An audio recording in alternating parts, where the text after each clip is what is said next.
You believe that these dolls take on a certain personality, and they're a target, they're a conduit for these spirits. Tell us more. Absolutely. Well, I have about 100 dolls that all mostly have spirit attachments.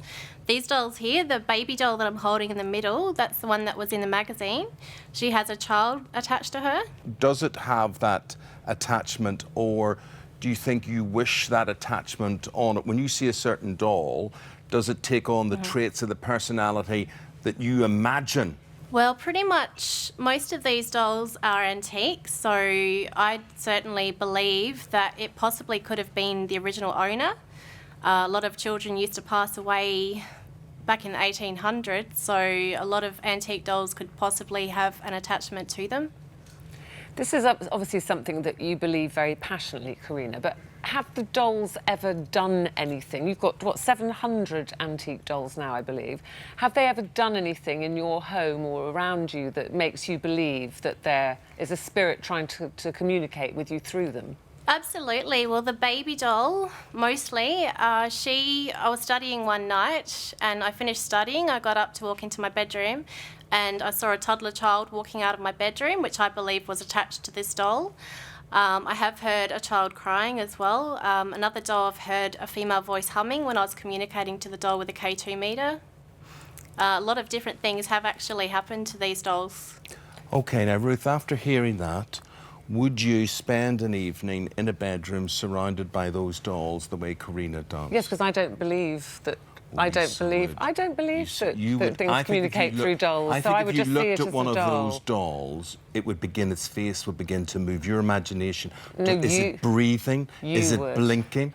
Beside us, Karina, we've got the managing editor of Skeptic Magazine, Deborah Hyde, Karina, and obviously, as it says on the packet, she's a skeptic. She doesn't think that this is actually happening. What do you think is happening? I think that Karina is probably... they're cool dolls, by the way. I mean, antique dolls really do evoke a certain feeling in us. And I think Karina's probably just experiencing a narrative in relation to those dolls. Well, just because they're old? So you start believing, well, they must have a history and... Yeah, I doubt that somebody would have a collection of teacups, for example, and assume that the teacups had a personality. It's very easy to transfer feelings of personhood onto dolls rather than other kinds of objects because well, they're I had human. 13 Action Men when I was a kid, and they never got up to anything. They never really did anything. Even though you wished it. That was quite a lot. That really was quite a lot. But you think, Karina, that the dolls have to be of a certain age, they have to have had a certain history, and that history perhaps has come with them? Yes and no. I've actually tested that theory with some modern dolls, which I believe a lot of modern dolls possibly do not have attachments to them.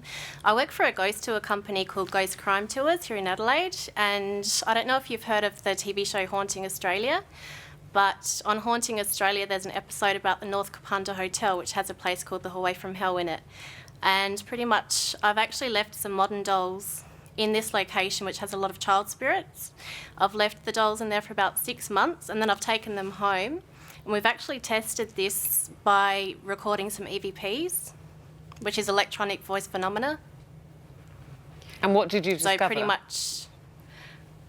Well, we did actually capture some voices. One night we had a skeptic.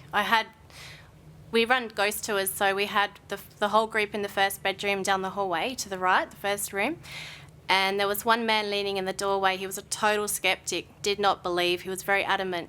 And he freaked out. He felt something touch him. He jumped, he swore. And literally on the recording, we could hear tiny little footsteps running away. OK, footsteps and touching. How would you explain the touching to us? I think that there's something called top-down processing. We don't have the bandwidth to cope with every bit of information that comes in from first principles. So you tend to interpret what you see or hear in terms of what you already believe. So if you're in a very creepy environment, then those creepy interpretations and creepy experiences are going to come fairly naturally to you. And I think that may be what happened to you, Karina. Karina, you've got 2 young sons. What do they think of the dolls? Do you let them play with them? I know you keep all the dolls in a certain room. Are you worried that they would pick up something from the dolls, or how do they feel about them? Absolutely not. I send my children to a Catholic school for starters, and all the dolls are locked away. I don't even talk about paranormal topics to my children or in front of my children. However, they are into Ghostbusters, and it is a very, very popular subject with children at the moment. However, my children have said they've seen things in the house like shadow figures. I've seen white shapes moving since there's one particular doll which I've only had for a week now, since that doll's come into the house. We just saw a photograph of you there, surrounded by your 700 dolls. Do they frighten you in any way? Do they frighten me, Yeah. sorry? Do they frighten you? If you're telling us all these things, that they move, and do they frighten you being around them? They don't frighten me at all. I actually embrace it. I absolutely love it. I feel more comfortable around this than most other things. I'm not really into modern things. I'm very much into history. I'm part of a committee that's under the National Trust. I work in historic National Trust locations. So I actually embrace history. I love Victorian era and Edwardian era. So I feel really quite comfortable around it.